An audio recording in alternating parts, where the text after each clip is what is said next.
اعوذ باللہ من الشیطان الرجیم بسم اللہ الرحمن الرحیم۔ سورہ البقرہ آیت نمبر 111۔ اللہ پاک فرماتے ہیں، یہودی اور نصارہ کہتے ہیں کہ سوائے ان کے جنت میں کوئی نہیں جائے گا، یہ صرف ان کی آرزو ہے۔ فرما دیجئے اگر یہ سچے ہیں تو کوئی دلیل لائیں، یعنی کوئی پروف لے کر آئے۔ آیت نمبر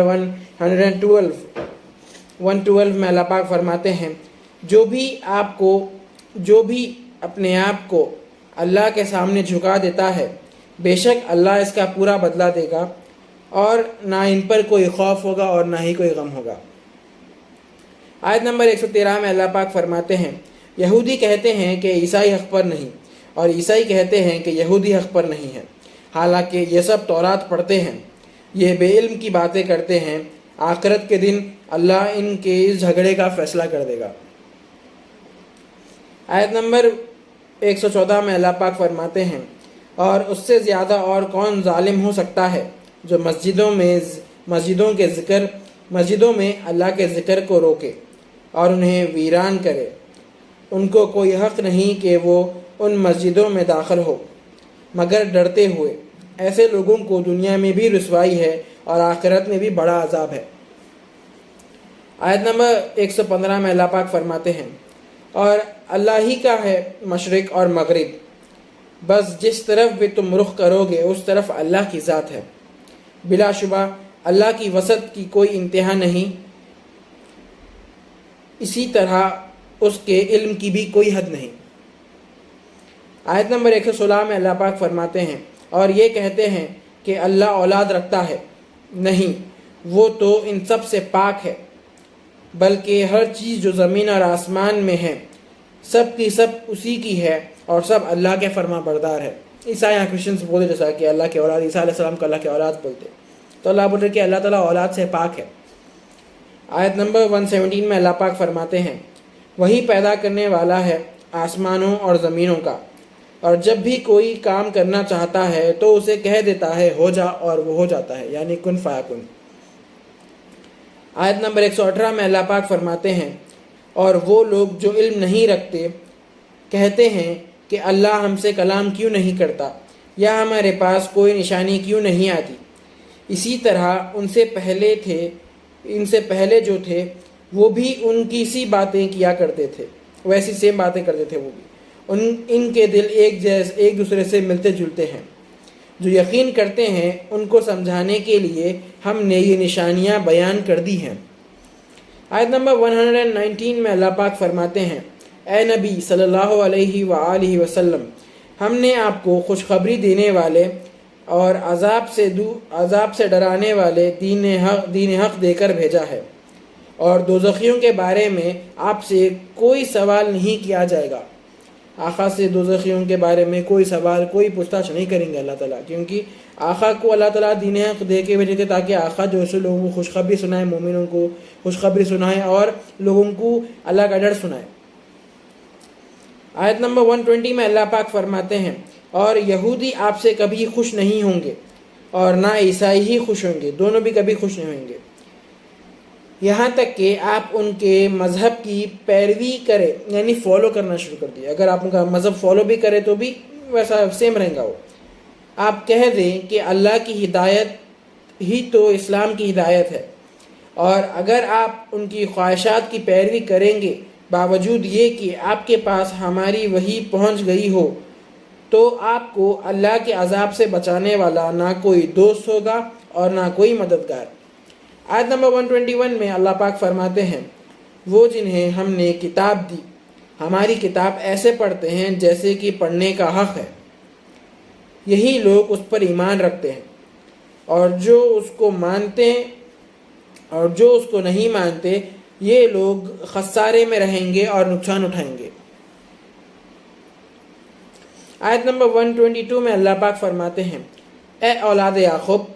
تم میرے وہ انعام یاد کرو جو میں نے تم پر کیے ہیں، اور نائز میں ساری دنیا جہان والوں پر تم کو فوقیت مطلب سپیریورٹی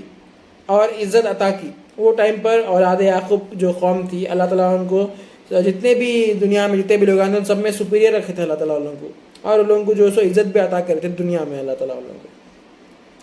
آیت نمبر 123 میں اللہ پاک فرماتے ہیں اور تم اس دن سے ڈرو جب کوئی کسی کے کام نہ آئے گا اور نہ ان سے کوئی معاوضہ لیا جائے گا۔ اللہ نے اس کو اس دن کسی کی سفارش کسی کے سامنے کوئی کام نہیں آئے گی اور نہ کسی کو کسی کی مدد ملے گی،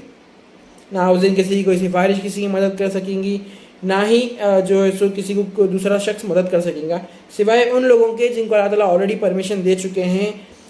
سفارش جس کی اللہ تعالیٰ قبول کریں گے، جو سلیکٹڈ لوگ رہیں گے ان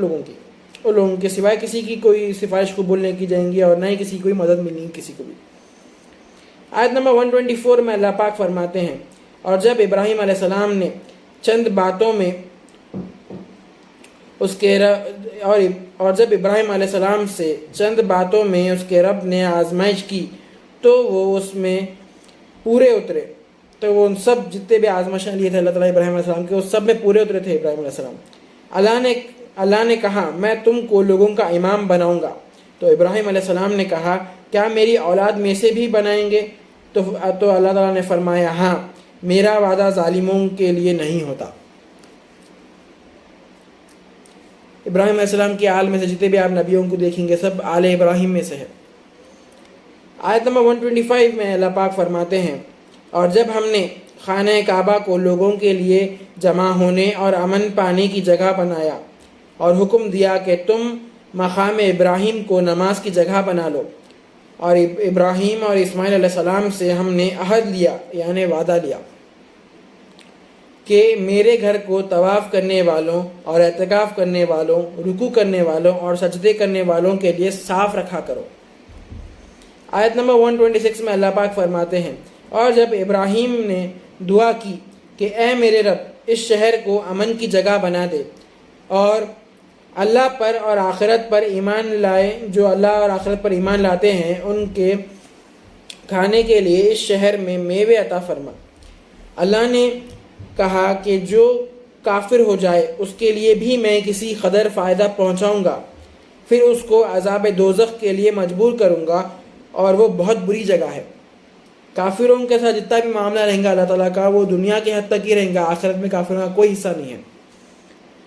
آیت نمبر 127 میں جو بھی دینا رہیں گا اللہ تعالیٰ ان لوگوں کو دے دیں گے، دنیا ہی میں دے دیں گے، آخرت میں تو کافروں کا کوئی حصہ نہیں ہے۔ آیت نمبر 127 میں اللہ پاک فرماتے ہیں اور جب ابراہیم اور اسماعیل علیہ السلام بیت اللہ کی دیوار اونچی کرتے وقت یہ کہہ رہے تھے اے اللہ ہماری خدمت قبول فرما، بلا شبہ تو خوب سننے والا اور خوب جاننے والا ہے۔ آیت نمبر 128 میں اللہ پاک فرماتے ہیں ابراہیم علیہ السلام اور اسماعیل علیہ السلام دعا کر رہے تھے اے ہمارے رب تو ہم کو اپنا فرما بردار بندہ بنائے رکھ اور ہماری اولاد میں سے بھی ایک جماعت کو اپنا مطیع بنا اور ہمیں اپنی عبادت اور حج کے طریقے سکھا اور ہماری طرف اپنی رحمت سے توجہ فرما، بلا شبہ تو اپنے بندوں پر توجہ فرماتا ہے اور رحمتوں سے نوازتا ہے۔ آیت نمبر 129 میں اللہ پاک فرماتے ہیں اور انہی میں سے ایک رسول مابعوث فرما جو ان کو آپ کی آیاتیں پڑھ کر سنائے اور کتاب اور دانائی کی باتیں سکھائے، دانائی یعنی انٹیلیجنس کی باتیں، سمجھداری کی باتیں سکھایا کرے اور ان کے دلوں اور نفس کو پاکیزہ کرے۔ تو بڑا زبردست غالب اور بڑی حکمتوں والا ہے، جو کہ اللہ تعالیٰ مابعوث فرمائے آقا صلی اللہ علیہ وسلم کو۔ آقا صلی اللہ علیہ وسلم لوگوں کے دلوں کو اور نفسوں کو پاک کر دیتے تھے۔ جب کبھی لوگ آقا صلی اللہ علیہ وسلم کے پاس تشریف آتے تھے تو ان لوگوں کے نفس اور دلوں کو پاک کرتے تھے۔ آقا قرآن کی باتیں کر کے ان لوگوں کو انٹیلیجنس کی باتیں، سمجھداری کی باتیں سکھاتے تھے۔ اللہ تعالیٰ کے کلام پڑھ کے بھی سنایا آقا سب کو۔ آیت نمبر 130 میں اللہ پاک فرماتے ہیں اور ابراہیم کے دین سے کون روح گردنی کر سکتا ہے مگر جو بڑا بے وقوف ہے، اور ہم نے ہی دنیا میں بھی برگزیدہ یعنی کلوز اور سپیریئر کیا اور آخرت میں بھی وہ نیکوں کاروں میں سے ہوں گے۔ ابراہیم علیہ السلام کے دین سے کون روح گردنی کر سکتا ہے سوائے اس کے جو بے وقوف ہے۔ صدق اللہ العظیم و صدق مولانا رسول الکریم۔